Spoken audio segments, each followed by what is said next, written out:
Hi everyone, NH here. How is it going? Hope you're doing well. So today we are back on the seventh challenge, back on core range, and this time we want to actually just route this challenge because I know a lot of people were like, oh yeah, it's probably possible only because capturing one HQ made things easier, but routing this challenge might not be. So yeah, I wanted to show that it was. So right now, this is what we are going to do. And you'll see that it's really not that difficult. Once you get rid of every tank, yours is basically free to do whatever the fuck it wants. So yeah. Anyway, you will quickly see what I mean by that. But for now, it's advancing time. Okay, so we want to move most of our units on the right side right now. But we don't want to be in range of Green's tank there. So we want to stay outside of its range because we want to be able to first strike it. We are keeping both mechs here to deal with some of Blue's units. And we want that infantry to stay right there.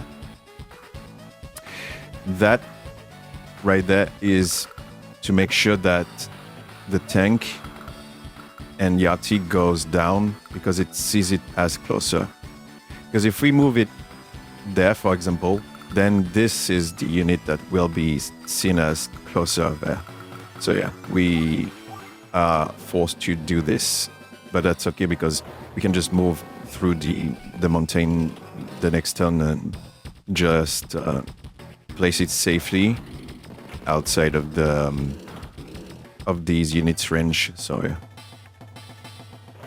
As you can see, we are far enough from green, but close enough to be able to attack there still with our RT.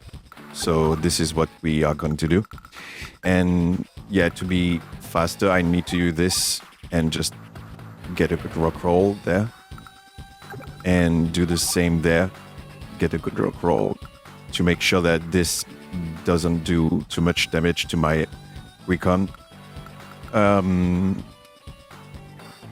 want to put the APC right there to bait that recon to attack it. Because in the first game, the AIs tend to, it's programmed to target APCs more than anything else. And this recon is just outside of the range of these two, but it's in range of that APC, but not from the forest tile, only from the road, which matters since this recon will attack first, and this way it will block access to the other recon and prevent it from injuring our APC even more. So we can bait even more attacks with it next turn. We want to also move these two outside of the range of that tank, just to make sure. And there you go. Oh, and by the way, this is the first live commentary I'm doing for these, so that's why I'm being slower and more descriptive this time. I wanted to switch things up and see what you guys would prefer.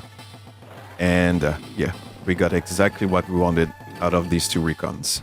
That way, Yellow wasn't in range of anything and couldn't do jack shit. And we are going to abuse the AI's blind hate of transports again this turn. So now we want to kill Olaf's recon. There you go. We want to put our APC right there for good reason. We want to bait this recon and this recon. And we put it right there just because you will see we want to put our tank here and attack this. So now this tank is out of commission. It's not going to do anything. We want to kill this because why not? And now this recon and this recon will attack this APC. And you'll see why this is important. We also want to do this to make sure that this artillery is not going to be a problem. I want to do this and this. And now I need to get the right RNG value, which I should have. Yeah, this is the right one. Okay, so yeah, I'm using the memory viewer at the same time to make sure that I can make this faster. So yeah, right now the recon attacked on its own HQ, and that recon attack on its HQ. And I want you to keep that in the back of your mind for when it's going to be relevant next turn. So yeah, and that artillery, I wanted this one to attack this instead of this one. So this one is healed to max HP, and this one is at 8 HP now. If this arty attacked this one, this mech, it would be at 7 HP, while this one would be at full, which is 1 more HP you get out of that interaction. That's why I want to make sure this happens. I want to kill this, which was pretty easy. It's not going to be a difficult luck roll to get. I want to do this and get a good luck roll. So give me a sec. Need to make this. Okay. Good. Yeah, I'm looking into my memory viewer thingy to make sure that everything is okay. That's good. Now do this and do this. I wasn't watching. Yeah, so this is good. We want this one to be staying on that city for a while, and we will be able to make it be joined with this one later on, which is going to be useful. And these two units, you'll understand in a minute, but why is it important that these two are on the HQs? Well, you're gonna see why in a sec. Some of you already know what this is about, but for everyone else, watch them closely. So yeah, it's the capture and then nothing. The recon didn't move. And again, capture, and the recon didn't move. Well, that's something if you have watched my videos before, you know about it. It's what we call guard mode. So that infantry actually makes these two unable to move to counter any kind of capture now, because they want to protect these properties. So they don't want to move away from these properties, so they don't do anything, they don't attack, they do nothing. So yeah. So now we want that infantry to always stay, that one or this one, to always stay in range of these two. So right now I want to be right there and attack this and kill it with a good luck roll. And yeah, you can see that I'm 1, 2, 3 spaces. So I'm just in range that these two won't be able to move now, thanks to an abusable AI quirk. I want to do this and get closer to this one. My RT there is just to protect the HQ. And instead of, attacking the HQ there and losing HP, I can just attack an infantry there.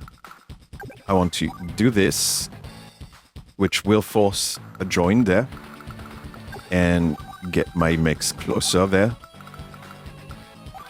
And that's it for this turn. So you'll see that the recons won't move again. They will just stay there forever. And we are going to abuse that to make sure that we don't have to deal with them for a while. And this is just to make things faster. But yeah, even without that, you already are in a position to win there. Because without any tank, anything, your tank is free to roam around without any risk of dying at that point. So right now I want to do this, and kill this. Do this and kill this to make my way there. And do this. And now my tank is on the HU, and if I wanted to, I could just leave my tank there and just win, because there is nothing that can threaten my tank there. We want to be fast, so we won't do that. But if you were doing this casually, that's what you should do. And I'm going to attack this. Fun fact, in my previous route, I would attempt to use that mech to move there and attack that mech to kill it. Because I was like, I don't want the capture to finish, so it doesn't heal. But that was unnecessary. That unit would never heal anyway. And it was costing me the day 9 victory because there was still one more unit I had to kill in that case. While instead, I could have used that mech to attack anything else because I didn't need to do that. I could just attack back again, as you see, with my 9 HP mech. Yeah. So now we just clean things up. And yeah, this here is actually what I was talking about. This mech can attack this unit earlier this time, which was enough to not be stuck in day 10 purgatory like I used to be for a while when creating the route of this challenge. And right now, I want to move out of there so I can heal my recon, which is good. And I want to block the access to the AW2's too because it's a good defensive terrain, which I don't want to give to the enemy. So yeah, and now I can just do this, which I would have done anyway, so yeah. Which was an easy move I shouldn't have missed like a dummy. But it really shows you that sometimes you have to take a step back and not overly focus on a single point. Or you can miss obvious solutions like this one. And right now, we're not even close to get our power compared to Advance Wars 2. On Advance Wars 2, you would get your power like quickly. But that's also because we have a medium tank. But also the way power is done in this game compared to Advance Wars 2. You get less charge when attacking and less power needs an added 3000 funds too, I think. So yeah, that's not helping either. Okay, now I want to do this first. Yeah, this. And this should kill. Okay. And this is an annoying one. I need to get somewhat of a good luck roll. And another one. And that's it. Because we need to get rid of these early. Even more this one, because this one has so much defense that it's annoying to deal with. So we want to do that right now. And do this. And yeah, we just simply attack there. Okay. But yeah, we can just stay on the HQ forever and just attack everything that comes towards it until we are done, normally. That's the thing we are going to do on Advance Wars 2. But here, it's always an easy win from there once you do that. And another thing about, mechs and infantries right now, because this is a thing. It's like, you can see that they don't attack, they don't move, they don't do anything. And the thing is, until there are no more neutral properties, which there still is, they will just roam around and do nothing. But once every neutral property is captured, then they can attack. There is also one specific case where that's his last unit, so now Blumen is done, and we finally get our power, so we are going to use it. But yeah, what I was saying is there are also specific RNG values where if it sees a favorable attack, the AI will become aggressive with a mech or an infantry instead now, even though every neutral property isn't captured yet. But to be fair, these are pretty rare in practice though. And that's there. Also, the thing with Advance Wars 1 Nell is she's really good compared to Advance Wars 2 for one thing. The luck rolls that you get there are way better because in the first game, luck damage isn't taking into account the HP of the units, and we are going to abuse that. So that probably is an easy one. And that's the hard one. And now, okay. Goodbye, come by. And yep. That's a 9 for you. So yeah, even routing this challenge wasn't that complicated in the end. Even casually, you can just prop your tank on your HQ, deal with every combis unit and every tank, and that's it. Easy victory. So that's it for Advance Wars 1. And now we are going to switch to Advance Wars 2, where we are going to do the exact same challenge. but you're gonna see that it's way more complicated. So I'm going to show what I call the consistent setup to at least have a chance to win. So let's jump right into it. And we are back on AW2's 2. And while I'm choosing everything, I want to talk about something that is interesting there, which is how to make this even worse. So you could go with either Coil or Brit as your playable CO, because on one side, Coil having -10 on everything is bad. Meanwhile, Grit is actually bad because of -20% on the best unit, which is your medium tank. So yeah, I think -20% on the medium tank is probably making things so bad. Even with a good RT and a good power, yeah, this is really bad. And Coil has a good super in a way, so you could find ways to make things happen with Coil, I believe, a bit more easily, casually at least. But if I had to go for an LTC, low turn count, for this challenge, I would still choose Grit over Coil. But if I had to play this normally, yeah, I would just use Coil though. It would feel better overall since -10 is not that bad compared to a good RT you can't easily use anyway. Meanwhile, you just go either Max or Oak or Nell. You could also go Nell. That I think it's just RNGL for Nell, which is the funny part, but it's not really that consistent for a challenge. So knowing that, Oak or Max are the best choices we can get there. I think Max is the better one of the two because the medium tank having more firepower is always better. But you could make an argument for Hawk since +10 on everything is not that bad, but his power won't be that relevant. You see it when it's pretty much useless.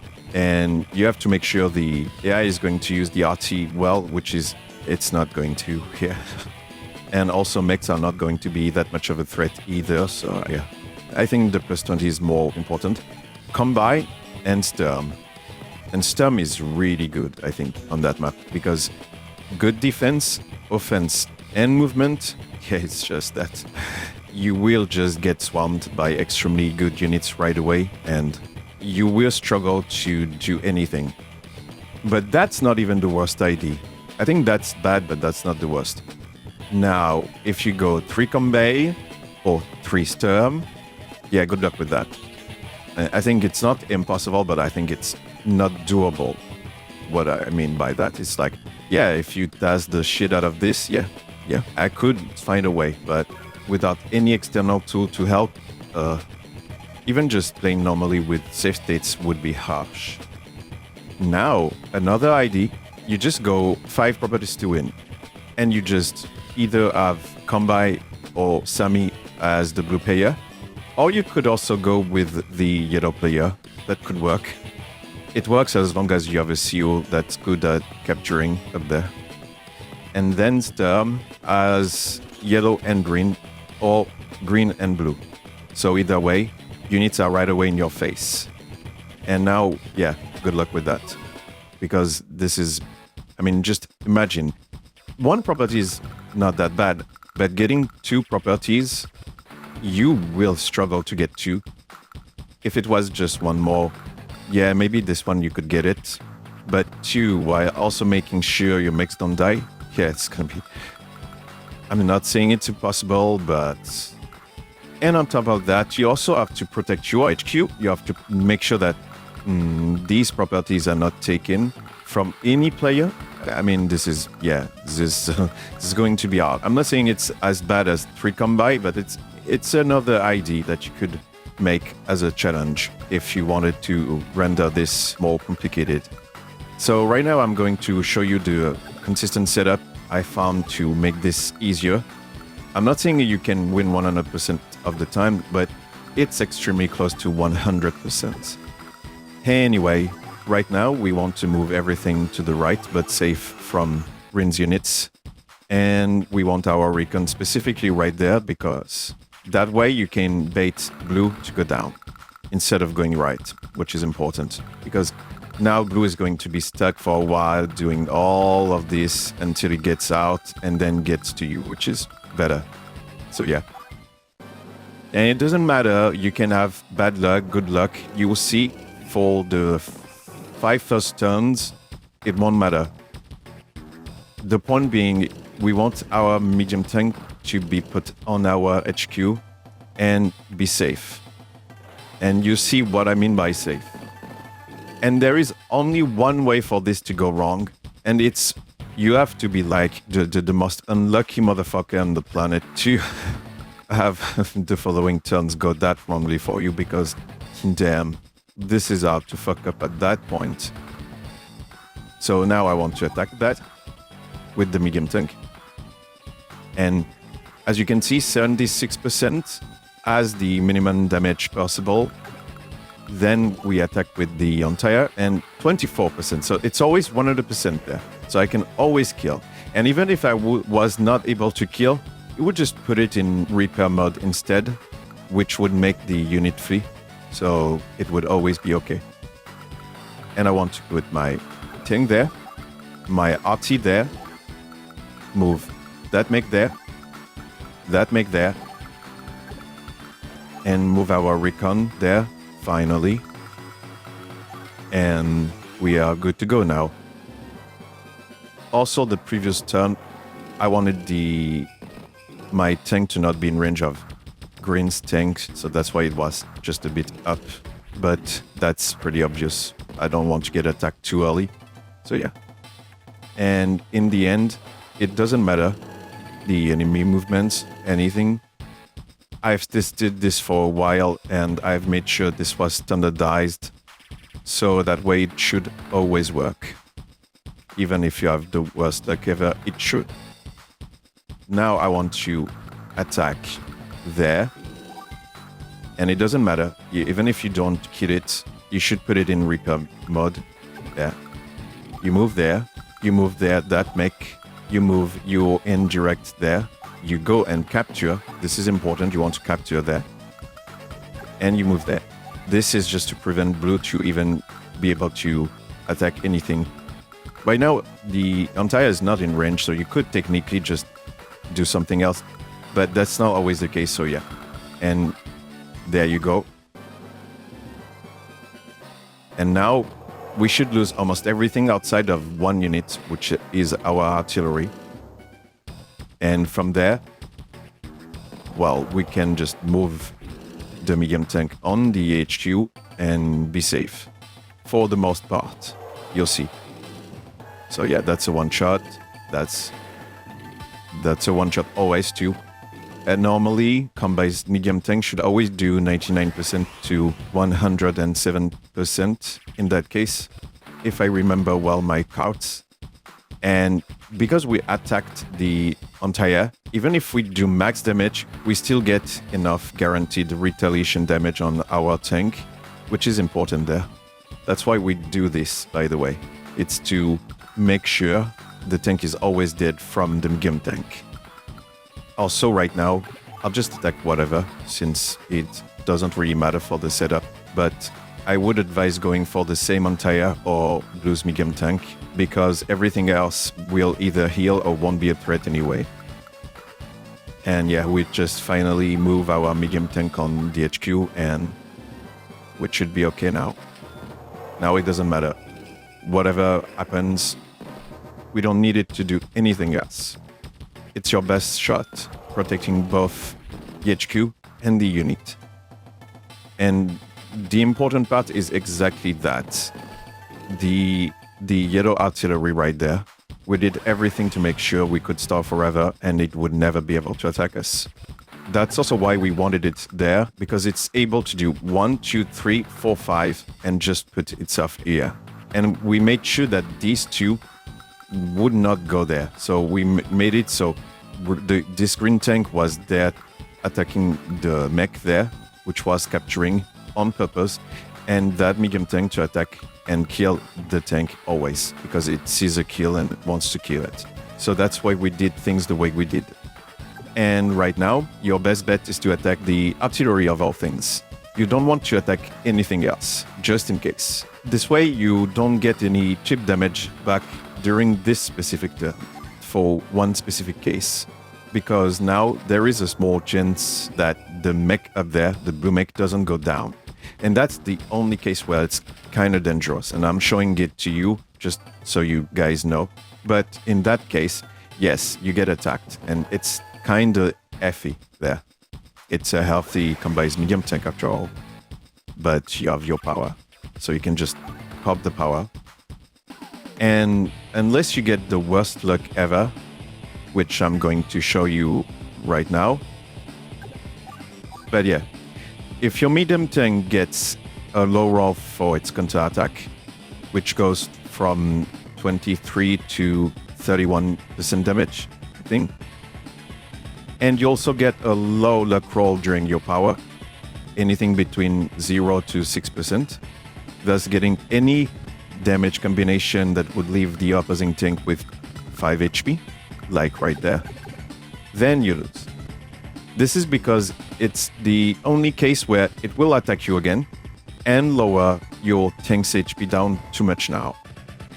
So you need some luck, but with the luck range of the power going from 0 to 33%, I think, yeah, since both units are injured down to 8 HP at that point, thus giving you a success rate of 91% for both luck rolls.